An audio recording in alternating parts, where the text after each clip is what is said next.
My name is Ensley Myers, and I'm 29 years old. 3 weeks ago, at my own baby shower, my mother-in-law handed me an envelope and announced to 50 guests, a list of 47 reasons my son should divorce you. My husband laughed. The room laughed. I didn't. I opened the envelope. I found reason number 23, and I read it out loud. Her face drained of color. That night, every single member of my husband's family blocked her number. Before I tell you what was in that envelope and why it destroyed her, please take a moment to like and subscribe, but only if you genuinely enjoy this story. Also, drop a comment and tell me where you're watching from and what time it is there. I love reading those. Now, let me take you back 4 weeks, to the night my mother-in-law started planning my humiliation. It was a Tuesday night, 10 o'clock. I was lying on the couch with my swollen feet propped up on a pillow. 7 months pregnant, and every part of me ached. Ryan was on the phone with his mother. Again. I could hear Patricia's voice through the speaker, sharp, efficient, like she was running a board meeting instead of discussing a baby shower. "I've got everything planned," she said. "The caterer, the decorations, the guest list. Just tell Ensley not to worry about a thing." Tell Ensley, not ask Ensley. Ryan glanced at me. "Mom says she's handling it all. Can I talk to her?" He hesitated, then handed me the phone. "Patricia, hi. I was thinking maybe we could—" "Oh, Ensley." Her voice shifted. Sweeter now. The kind of sweet that made my teeth hurt. "You don't need to worry about anything, dear. Just rest. These things require experience. I had an idea for the theme, actually. Something simple." "That's lovely." She cut me off. "But I think my concept fits better. You've never planned a large event, have you?" The pause hung there. I knew what she meant, what she always meant. You didn't have a mother to teach you. "I'll handle everything," she continued. "A mother knows best." Before I could respond, she added, "Oh, by the way, I've invited a few of Ryan's old friends, Melissa too. You remember Melissa?" My stomach tightened.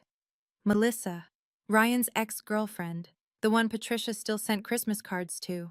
"That's thoughtful," I managed. "Wonderful. Get some rest, dear. You'll need it." The line went dead. Ryan took the phone back. "See? She's got it covered." I stared at the ceiling. Why would she invite Melissa to my baby shower?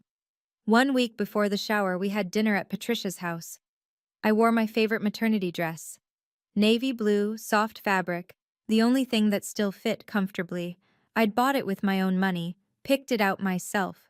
It made me feel like me. The dining room was full. Ryan, his sister Diane, Aunt Margaret, a few cousins, everyone passing dishes, making small talk. Patricia sat at the head of the table. "Ensley," she said mid-conversation, loud enough for everyone to hear. "That dress is interesting." I looked down. "Thank you. Navy is tricky, though." She tilted her head.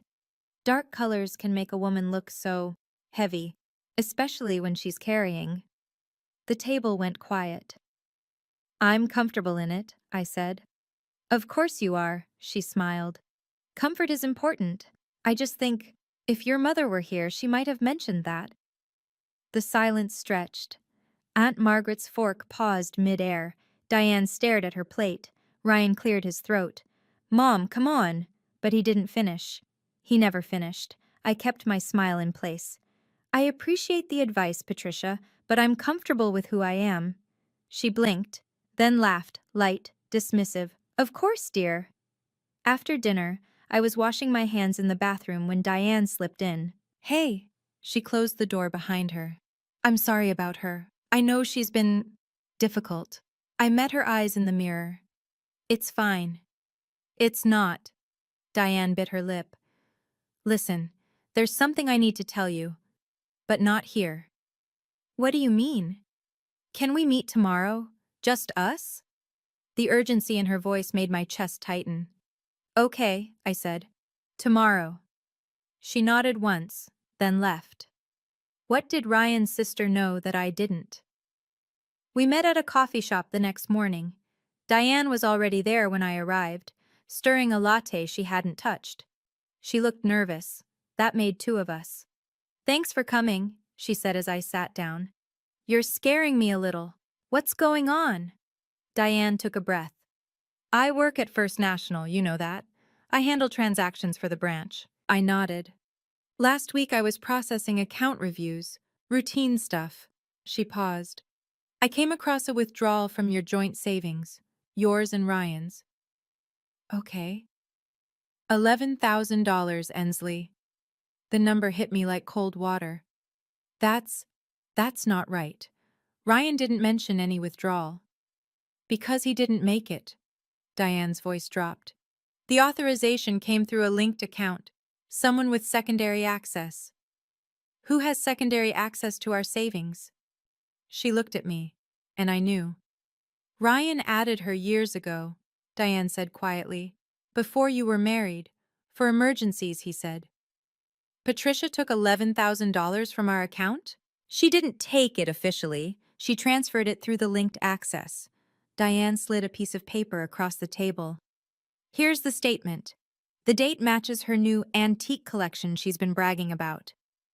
I stared at the numbers. Black and white. Undeniable. "Why are you telling me this?" Diane met my eyes. "Because it's wrong, and you deserve to know." I folded the paper carefully, slipped it into my purse. "Does Ryan know?" "I don't think so." $11,000. Gone. Without a word to either of us. "What are you going to do?" Diane asked. I didn't answer. Because I didn't know yet. But I knew one thing. I wasn't going to pretend this was okay. That night, I waited until Ryan got home. "Can we talk?" He dropped his bag by the door. "Sure. Everything okay?" "Did you know your mom has access to our savings account?" He paused. "Yeah. I added her years ago, before us." "Emergency access. Why?" "Check the balance." He pulled out his phone, opened the banking app. I watched his face change. "What the? There's 11,000 missing." "I know." "How do you know?" "Diane told me. She saw the transaction at work." Ryan stared at the screen. Then he called his mother. I listened to his side of the conversation, the confusion, the questions. And then, the shift. "She says she borrowed it," he said, hanging up, "for my birthday gift. She was going to pay it back." "Borrowed." I let the word sit there. Without asking. She said it slipped her mind to mention it. $11,000 slipped her mind? "Ensley." He rubbed his face. "She said she'll pay it back. Let's not make this a big deal. You know how she gets." There it was. The phrase I'd heard 100 times. You know how she gets. Translation: don't upset her. Don't challenge her. Keep the peace. "Ryan, she took money from our account, without permission. That's not a misunderstanding. She's my mother. And I'm your wife." He sighed, looked at the floor. "Please," he said quietly. "Just don't bring this up at the baby shower. I don't want drama." I stood there, 7 months pregnant, holding proof his mother had stolen from us. And he was asking me to stay quiet. "I guess we'll see," I said. I didn't promise anything. Because I was done making promises I couldn't keep. The day before the shower, Patricia called me directly. That almost never happened. "Ensley, darling." Her voice was honey over steel. "I wanted to confirm a few details." "Of course." "The photographer needs to know colors for the shots. I've coordinated everything in yellow and cream, so I'll need you to wear something that matches." I looked at the dusty rose dress hanging in my closet, the one I'd already chosen. "I have a dress picked out. Dusty rose." Silence. Then, "Oh, is that a problem?" "Well," she laughed lightly, "yellow would photograph so much better. I've already briefed the team." "Then tell them I'll be in dusty rose." Another pause. Longer this time. "Of course, dear." The sweetness curdled. "Whatever makes you comfortable." I'd heard that phrase before, From her. It never meant what it said. Patricia, is there something else? Actually, yes. Her tone shifted, warmer now, almost conspiratorial. I have a little surprise planned for you at the party. Something I've been working on for quite some time. My grip tightened on the phone. What kind of surprise? Now, if I told you, it wouldn't be a surprise, would it? She laughed. Don't worry. I think everyone will love it. It's very personal. Personal. The word sat wrong in my stomach. I just want everything perfect, she continued. For the family. You understand, don't you? I understand perfectly. Wonderful. See you tomorrow, dear. Get plenty of rest. She hung up. I stood in my bedroom, one hand on my belly, the other still holding the phone. A surprise. Something personal. Something she'd been planning for quite some time. Every instinct I had was screaming. But I had no proof of anything. Not yet. The morning of the shower, Claire arrived early. She found me in the bedroom, half-dressed, staring at the bank statement on my dresser. You look like you're preparing for battle, she said. Maybe I am. Claire sat on the edge of the bed. We'd been friends since college. She was a nurse, practical and unshakable, the kind of person who stayed calm in emergencies. Tell me everything. So I did. The $11,000. Diane's warning. Ryan asking me to keep quiet. Patricia's surprise. Claire listened without interrupting. When I finished, she said, And you're still going to this party? I have to. If I skip, I'm the bad guy. She wins either way. So what's the plan? I looked at the dusty rose dress, at the bank statement, at my reflection in the mirror. No plan, I said. I'm just going to show up, smile, and get through it. Claire raised an eyebrow. That doesn't sound like you. What do you mean? You're an analyst, Ensley. You don't walk into situations without data. I almost smiled. She knew me too well. I opened my purse and pulled out the folded bank statement, showed it to her. I have the data. I just don't know if I'll use it. Claire looked at the paper, then at me. Whatever happens today, she said, I've got your back, and my phone is fully charged. For what? Documentation. She shrugged. You never know. I hugged her. For a moment, I felt less alone. Thank you. Don't thank me yet. She pulled back, grinning. Let's go watch your mother-in-law's surprise. I have a feeling it's going to be memorable. She had no idea how right she was. Patricia's house looked like a magazine spread. Yellow and white balloons clustered in archways. Streamers caught the afternoon light. A banner over the fireplace read, Welcome Baby Myers, in gold cursive. 50 guests milled about with champagne and finger foods. Cousins, aunts, family friends. Some I knew, most I didn't. It was beautiful, and not a single detail had been run by me. Ryan squeezed my hand as we walked in. See, Mom really outdid herself. I nodded, smiled, said nothing. The first person I noticed was Melissa. She stood near the gift table, blonde hair perfect, wearing a yellow dress that matched the decorations exactly. When she saw me, she smiled, slow and knowing. Had Patricia coordinated their outfits? Ensley, there you are! Patricia swept toward us, arms outstretched. She wore cream silk, pearls at her throat. Picture-perfect hostess. She pulled me into a hug, close, tight. Our beautiful mama-to-be, she announced to the room. Everyone applauded. But as she held me, she whispered, Glad you didn't wear yellow. Makes things easier. Before I could ask what she meant, she released me and turned to greet another guest. Makes things easier. I found Claire across the room. She raised her eyebrows in a silent question. I shook my head slightly. The next hour was a blur of small talk and forced smiles.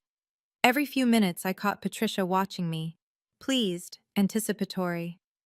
Then, at exactly 3 o'clock, she clinked a fork against her champagne glass. The room fell quiet. Everyone, please gather around, Patricia announced, beaming. Before we continue, I have a very special presentation for Ensley, something I've been working on for months. My heart began to pound. This was it, the surprise, and I had a terrible feeling I knew what was coming. Before Patricia could continue, the front door opened. Diane hurried in, cheeks flushed, slightly out of breath. She scanned the room until her eyes found mine. Something was wrong. I could see it in her face. "Sorry I'm late," she announced to no one in particular, already making her way toward me. Patricia frowned. "Diane, we're about to start the presentation. Just 1 minute, Mom." Diane reached me, took my elbow, and guided me toward the window, away from the crowd.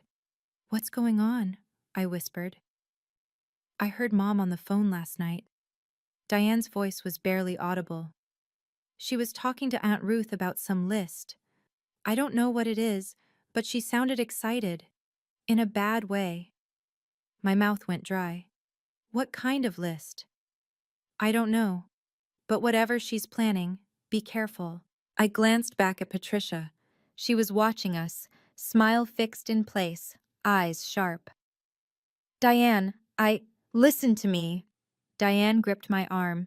"If anything happens, remember what you have. The bank statement. That's not nothing.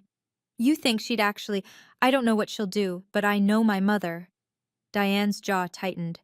"She thinks she's untouchable. She thinks no one will challenge her in public. What if she wrote something down, something incriminating?" Diane's eyes widened slightly. "Then she just handed you the weapon." "Diane! Ensley!" Patricia's voice cut through. "We're waiting, ladies." Diane squeezed my hand once. "I'll be right here." She stepped away. I walked back to the center of the room where 50 pairs of eyes watched me. Patricia smiled, and I realized, whatever was in that envelope, Patricia had no idea what she'd actually written. Time to find out. As I moved through the crowd, a hand caught my wrist. Aunt Margaret. She was seated on the sofa near the window, champagne untouched beside her. Ryan's aunt had always been quiet at family gatherings, observing, never speaking. "Sit with me a moment," she said. I sat. "How are you holding up, sweetie?" "I'm fine, just tired." She studied my face. "I've known Patricia for over 30 years, since she married my brother." "I didn't know that." "Most people don't." Margaret glanced across the room, where Patricia was arranging something near the gift table. "She's never liked anyone who doesn't follow her rules." "Did she treat you like this too?" Margaret's smile was thin. Worse, but I didn't have proof. I felt the weight of the bank statement in my purse. "Do you?" she asked quietly. I didn't answer, just held her gaze. Margaret nodded slowly. "Good. Keep it close." "Why are you telling me this?" She was silent for a moment. When she spoke, her voice was heavy with something old. "Years ago, Patricia convinced my brother I was stealing from the family. I wasn't." Her eyes glistened. "But I couldn't prove it, and Richard died believing her lies. I'm so sorry." "Don't be sorry. Be smart." She squeezed my hand. "If she tries anything today, don't let her win with silence. Silence is how she's won for 30 years. Everyone, gather around." Patricia's voice rang. Margaret released my hand. "Go. And remember what I said." I stood, walked toward the center of the room. 50 guests formed a semicircle. Ryan stood near his mother, smiling, oblivious, and Patricia held a white envelope. The room fell silent. This was it. "Okay, I need to pause here for a second. If you're as invested in this story as I was living through it, drop a comment and tell me, what would you do if your mother-in-law handed you an envelope like this? Would you open it in front of everyone? Would you walk away? I'm genuinely curious. And if you're enjoying this, please hit that like button. It really helps." Now, back to the party. Patricia stood in the center of the room, white envelope in hand. The afternoon light caught the pearls at her throat. She looked every inch the gracious hostess, warm, welcoming, benevolent. "Ensley, sweetheart." She extended her hand. "Come here." I walked toward her. Each step felt like wading through water. 50 guests watched, smiling, expectant. They thought this was part of the celebration. I've put so much thought into this moment, Patricia said, loud enough for everyone to hear. As a mother, I only want the very best for my son. Murmurs of agreement, nods. Someone said, "How sweet." Patricia held out the envelope. "This is a list," she announced, "of 47 reasons my son should divorce you." For 1 second, the room was completely silent. Then Ryan laughed. It started small, a surprised chuckle. Then it spread. Aunt Ruth laughed. Cousin David laughed. A woman I didn't recognize laughed so hard she dabbed her eyes. They thought it was a joke, a gag gift, mother-in-law humor. Patricia laughed too, her eyes crinkling at the corners. But I noticed. Her gaze never left my face. This wasn't a joke. She wanted to see me break. Ryan nudged me. "Come on, babe, open it." I took the envelope. It was heavier than I expected. "Go ahead," Patricia said sweetly. "Read it. It's all in good fun." Her smile sharpened. "Unless you're afraid of what you'll find?" Another ripple of laughter from the crowd. I looked at Ryan. He was still smiling, waiting for me to play along. I looked at the envelope in my hands, and I thought about every dismissive comment, every backhanded compliment, every time I'd stayed silent to keep the peace. I wasn't afraid. I was done. I opened the envelope. Inside were 4 pages, white paper, neatly typed, numbered 1 through 47. The room was still buzzing with amusement. Someone whispered, "This is priceless." Another said, "Patricia's such a character." I began to read. Number 1. She doesn't know how to cook a proper roast. Number 4. She convinced my son to move 20 minutes away from me. Number 7. She works too much. A wife should be home. Number 15. She's too independent. A good wife relies on her husband. The complaints were petty, small. The kind of grievances a bitter woman collects over years, polishing them like stones. But I kept reading. Number 19. She didn't invite me to her doctor's appointment. Number 21. She won't let me decorate the nursery. And then I reached number 23. I read it once, then again. My heart stopped. "Well?" Patricia's voice broke through. "Anything interesting?" I looked up, met her eyes. Around me, 50 people waited. Claire stood in the corner, phone in hand. Diane hovered near the door, pale. Aunt Margaret watched from the sofa, hands folded. Ryan was grinning. "Come on, read some out loud. This is hilarious." Patricia tilted her head. "Yes, dear, share with the class." I looked at the words one more time. Reason number 23. She doesn't even know I accessed their joint bank account to withdraw money for Ryan's birthday gift. Proof she doesn't pay attention to their finances. She'd written it down. Patricia had actually written down her own confession, and she had no idea. I lifted my head. "May I read this one out loud?" Patricia's smile widened, triumphant. "Of course, dear. Whichever one you like." I took a breath, and I began to speak. My voice was steady, calm. I didn't raise it. I didn't need to. Reason number 23. The room leaned in. She doesn't even know I accessed their joint bank account to withdraw money for Ryan's birthday gift. Proof she doesn't pay attention to their finances. Silence. Complete, absolute silence. Complete. I continued, same measured tone. For the record, I did know. The withdrawal was $11,000. I reached into my purse, pulled out the folded bank statement. "I have the documentation right here." Patricia's face went white, not pale, white, like someone had pulled a plug and drained every drop of color from her skin. That's," she stammered. First time I'd ever heard Patricia Whitmore at a loss for words. Ryan stepped forward. "Wait, Mom, you took money from our account?" "I was going to pay it back." Patricia's voice pitched high. "It was for your birthday." "You never asked me." "I didn't need to ask. I'm your mother." Aunt Margaret stood up from the sofa. Her voice cut through the room like a knife. You accessed their account without permission. She walked toward Patricia. That's not borrowing, that's stealing. The whispers started, low at first, then louder. $11,000? Without telling them? She wrote it down? I stood perfectly still. I hadn't accused anyone, hadn't raised my voice, hadn't made a scene. I'd simply read her own words back to her. Patricia spun around, searching for allies. But everywhere she looked, she found only stares. Shock. Disgust. Diane stepped forward. It's true. I work at the bank. I saw the transaction myself. Diane! Patricia's voice cracked. You're siding with her? I'm siding with the truth, Mom. The room erupted. Everything happened at once, voices overlapped, questions fired from every direction. How long has this been going on? Did Ryan know? Is this why she's been so hostile?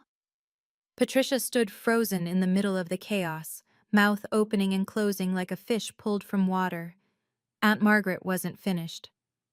This isn't the first time, is it, Patricia? The room went quiet again. Margaret walked closer. 30 years of silence burned in her eyes. You told my brother I was stealing from the family. Her voice shook. I never stole a thing, but Richard believed you. He died believing your lies.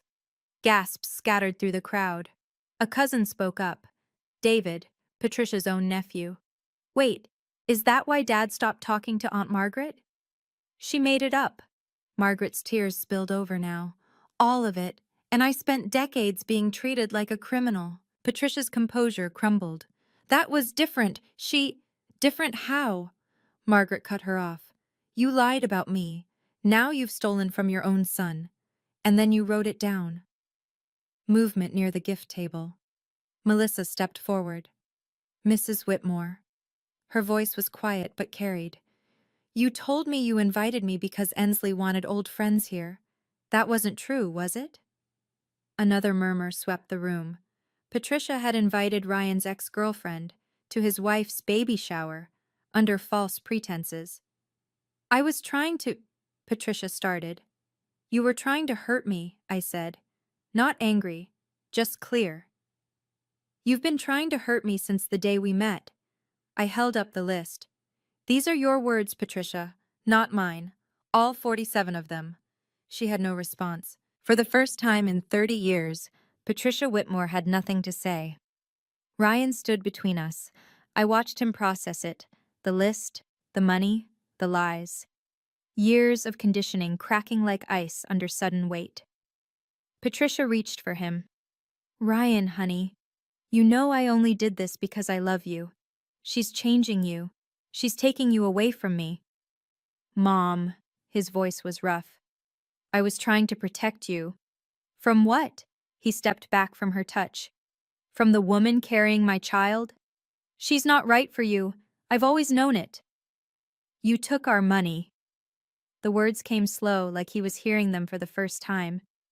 You made a list to humiliate my wife. At her own baby shower, in front of our entire family. And you invited my ex-girlfriend. Melissa quietly slipped toward the door. Patricia's eyes darted around the room.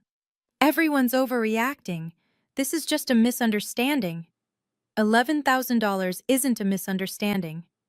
Ryan's jaw tightened. A 47-item list isn't a joke. I stayed silent. This wasn't my fight to win. It was his. He had to choose. The room held its breath. I think you should leave, Mom. Patricia's face crumpled. You're choosing her? Over your own mother? Ryan looked at me, at my belly, at the life we were building, then back at her. I'm choosing my family, the one I'm building, with her. Patricia grabbed her purse. Her hands shook. She walked toward the door, and the crowd parted like water. At the threshold, she turned. Her eyes locked on mine. This isn't over, she said. I met her gaze without flinching. I think it is. The door slammed behind her. For a moment, No one moved. Then Aunt Margaret lifted her champagne glass. Well, that was 30 years overdue. The door's echo faded. 50 people stood in Patricia's perfectly decorated living room, surrounded by yellow balloons and streamers, trying to make sense of what just happened. Then, unexpectedly, someone laughed. It was Aunt Ruth, a small, shocked giggle that broke the tension. "I've waited 20 years to see that woman speechless," she said. A few others laughed. Nervous, relieved laughter. Diane crossed the room to me. "I'm so sorry about all of this. Are you okay?" I took a breath. Let it out. "I think I'm better than I've been in months." Claire appeared at my side, phone still in hand. She leaned in close. "I got it all on video, just in case." I nodded. "Not for revenge, just for protection. There's a difference." Ryan came to me then. His face was pale, eyes red. "Ensley." His voice broke. "I'm sorry. I should have seen this sooner." I took his hand. "You see it now. That's what matters." Around us, the baby shower slowly resumed, awkwardly at first, then with genuine warmth. Someone cut the cake, someone else started opening gifts, but the mood had shifted, lighter somehow, like a pressure valve had finally released. Patricia's cousin Ellen found me near the dessert table. "Thank you," she said quietly. Someone needed to stand up to her. We've all been too afraid. Similar whispers reached me throughout the afternoon. Relatives I'd barely met, friends of the family, all with the same message. It was about time. I didn't expose her. She exposed herself. I just read what she wrote. By the time we left that evening, I realized something had changed. For the first time since I'd married Ryan, I didn't feel like an outsider in his family. I felt like I belonged. Before the party ended, a small group gathered in Patricia's study. Ryan, me, Diane, Aunt Margaret. The door closed behind us. "We need to talk about next steps," Margaret said. Ryan sat on the edge of Patricia's desk, the desk where she probably typed that list. "I'm removing her access from our accounts first thing tomorrow." "Good," Diane said. "That should have been done years ago." "And the 11,000?" I asked. Diane pulled out her phone, checking something. "Legally, you have options. The withdrawal was unauthorized. You could pursue it." "I don't want to sue her." I shook my head. "I just want boundaries." "Then make them clear." Margaret's voice was firm. "In writing, no more family favors, no more access to your finances, your home, or your decisions, not until she earns it back." Ryan nodded slowly. "I'll send her an email. Lay it all out. No contact until she apologizes and pays back the money." "An actual apology," Diane added. "Not her usual, 'I'm sorry you feel that way' nonsense." "And the baby shower?" I looked around the room. "Do we just pretend this didn't happen?" Margaret laughed. It was warm, genuine. "Honey, this is the most honest family gathering I've been to in 30 years. Ryan took my hand. "I'm not cutting her off forever. She's still my mother. But until she takes responsibility, she doesn't get access to our life."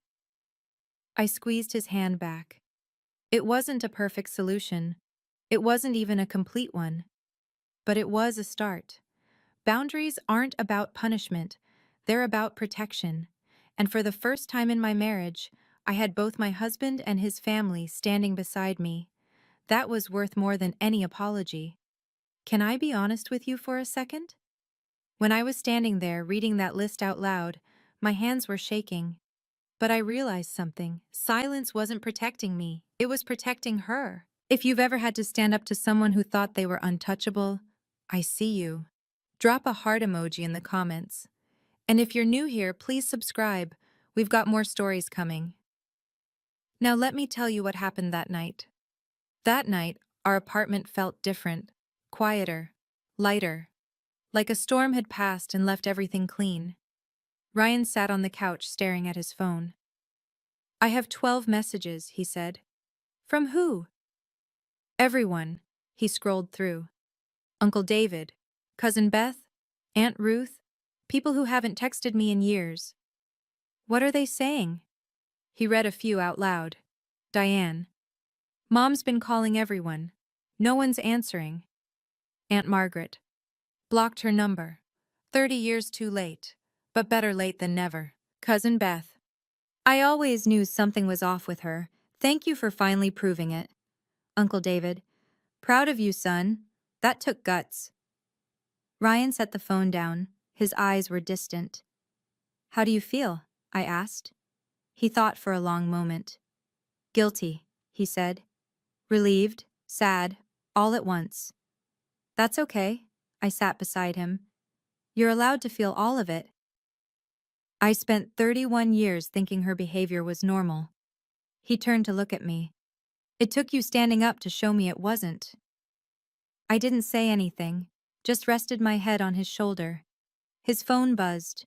He checked it, then showed me the screen. He'd blocked Patricia's number. I'll unblock her when she's ready to be a grandmother, he said quietly, not a controller. I thought about the baby growing inside me, about the family I wanted to build. She can still fix this, I said. All she has to do is apologize, genuinely. You think she will? I remembered Patricia's face as she left, the rage, the humiliation, the promise in her eyes. I don't know, I said honestly, but the door's not locked, just closed. Whether she chose to open it was up to her. A week passed. Then the email arrived. Ryan showed me on a Sunday morning, his face carefully neutral. It's from her. I set down my coffee. What does it say? He read it aloud. Dear Ryan, I've had time to reflect on what happened at the shower. I'm deeply hurt that you chose to publicly humiliate me in front of our entire family. Ensley clearly orchestrated this to turn everyone against me. I was only trying to protect you, as I always have. The money was a loan, nothing more. I expected my own son to understand that. I hope you'll reconsider your position and see that I've only ever wanted what's best for you. Love, Mom. He put the phone down. I waited. She's not apologizing, he said finally. She's explaining why she was right. I know. She's blaming you. I noticed. He rubbed his face. What do I do? I thought about it. About Patricia. About second chances. About boundaries that mean nothing if they bend at the first test. That's your call, I said, but if you respond, be clear. He picked up his phone, started typing, deleted it, started again. When he finished, he showed me. Mom, until you genuinely apologize to Ensley and pay back the money, I won't respond. I love you, but I love my family more. You didn't have to mention my name. Yes, I did. He looked at me. You're the reason I finally see clearly. He hit send. We didn't expect a response, and we didn't get one. But 1 week later, Diane called. $11,000, she said. Just appeared back in your account this morning. No note, no message. The money was returned. The apology wasn't. Some things take longer than others. 2 weeks after the money appeared, Diane called again. Her voice sounded different this time, heavier. I need to tell you something about Mom. I braced myself. What happened? She's not doing well. Diane paused. She's alone. No one's talking to her. Margaret blocked her. Ruth blocked her. Even her bridge club dropped her. I didn't tell anyone to block her. I know. They made their own choice. Diane sighed. But she's spiraling. She called me crying last night, said everyone abandoned her. I listened to the silence on the line. How do you feel about that? I asked. Honestly, conflicted. Diane's voice cracked. She's my mother. She's awful. Both things are true. I understood that, more than she knew. She can fix this, Diane. All she has to do is apologize, genuinely. I told her that. She keeps saying she did nothing wrong. Then she's not ready yet. I know. A long pause. I just wanted you to know what's happening with her. In case, I don't know, in case it matters. I looked out the window, thought about the woman who'd spent years making me feel small, who'd stolen from us, who'd tried to destroy my marriage in front of 50 people. I didn't feel happy that she was suffering, but I didn't feel guilty either. Thank you for telling me, I said. And Diane, you're not responsible for her choices. Neither are you. I know. When we hung up, Ryan was watching me. How is she? Lonely, defensive, still not sorry. He nodded slowly. Maybe she never will be. Maybe. I placed my hand on my belly. But until she is, she doesn't get to be part of this. Our baby kicked, right on cue. Some boundaries protect more than one person. 3 months later, I gave birth to our daughter. We named her Lily. The delivery room was small but bright. Ryan held my hand through 18 hours of labor. Claire was there, off duty but refusing to leave. Diane arrived with flowers. Aunt Margaret brought a hand-knitted blanket. Patricia wasn't there. She still hadn't apologized. I held Lily for the first time, this tiny, perfect person, and felt the world shift on its axis. Everything that had happened before suddenly felt smaller, less important. This was what mattered now. She's beautiful, Claire whispered. Claire, she looks like you, Ryan said, tears on his cheeks. I looked at my daughter's face, at her tiny fingers, at the future stretching out ahead of her. She would not grow up in a family where silence was a weapon, where manipulation was love, where standing up for yourself meant standing alone. I would make sure of it. Later that evening, Ryan sat beside my hospital bed, phone in hand. I called Mom, he said quietly, told her about Lily. My heart clenched. What did she say? She cried, asked if she could see her. And? Ryan met my eyes. I said when she's ready to respect my wife, she can meet my daughter. I reached for his hand. That must have been hard. It was. He squeezed my fingers. But it was the right thing. Diane appeared in the doorway. Hey, she said softly. I just wanted you to know. I talked to Mom this morning. She mentioned therapy. Therapy? For the first time in her life, Diane almost smiled. Maybe there's hope. I looked at Lily, sleeping peacefully in my arms. Maybe there was, but hope wasn't the same as trust. That would have to be earned. 6 months after Lily was born, a letter arrived. Not an email, a handwritten letter, on cream stationery, with Patricia's familiar slanted script. I almost threw it away. Instead, I sat at the kitchen table while Lily napped, and I read. It was 2 pages long. She wrote about her childhood, growing up with a mother who never showed affection, learning that love meant control, and control meant safety. She wrote about losing her husband, Ryan's father, and how terrified she'd been of losing Ryan too. Then she wrote this. I convinced myself that if I could control everything around my son, I could keep him safe. But I was wrong. I wasn't protecting him. I was suffocating him. And I was cruel to you because you threatened the only kind of love I knew how to give. I'm sorry. Not sorry you feel that way. Not sorry if I hurt you. I'm sorry for what I did. For the list. For the money. For every time I made you feel like you weren't enough. You are enough. You always were. I was just too broken to see it. I read the letter twice, then a third time. Ryan came home to find me at the table, the pages spread before me. He read it in silence. When he finished, his eyes were wet. What do you want to do? I asked. He looked at me. What do you want? I thought about it.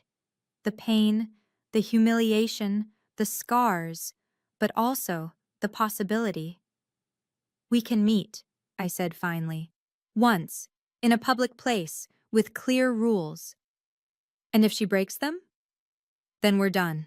Ryan nodded. One more thing, I added. She's not holding Lily until she looks me in the eye and says it in person. Fair. More than fair. But I was willing to try. We met at a coffee shop on a Tuesday afternoon. Neutral ground, public space. Lily and her stroller between us. Patricia looked different, smaller somehow. The sharp edges softened. She wore less makeup, simpler clothes. 6 months of therapy and isolation will do that to a person. She sat across from me, Ryan beside me, a table between us and whatever came next. Thank you for meeting me, she said. Her voice was quieter than I remembered. I nodded, waited. She took a breath. I'm sorry. Her eyes met mine directly. For the list, for the money, for years of making you feel unwelcome in your own family, for using your mother's absence as a weapon. Her voice broke on the last words.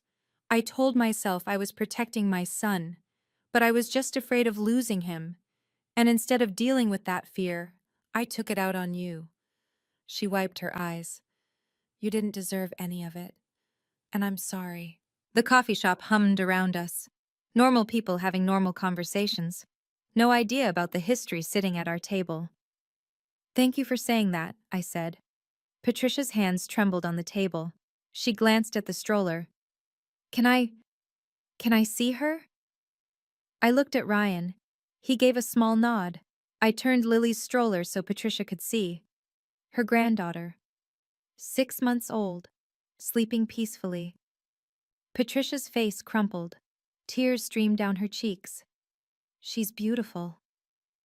Would you like to hold her? The words surprised even me. Patricia looked at me, startled, hopeful, terrified. Are you sure? I lifted Lily from the stroller, placed her gently in her grandmother's arms. Patricia held her like something precious and fragile, which she was. I watched them together, the woman who had tried to destroy my marriage, holding my daughter. I hadn't forgiven her completely. Maybe I never would, but I'd given her a chance. Because boundaries aren't walls, they're doors. And she'd finally found the courage to knock. And that's where my story ends. For now. Thank you for staying with me through all of this. If this story made you feel something, seen, understood, or just a little less alone, please drop a comment and tell me your thoughts. And if you want more stories like this, check the description below. I've linked some of my favorites. Subscribe, hit the bell, and I'll see you in the next one. Take care of yourselves. And remember, your boundaries are not negotiable.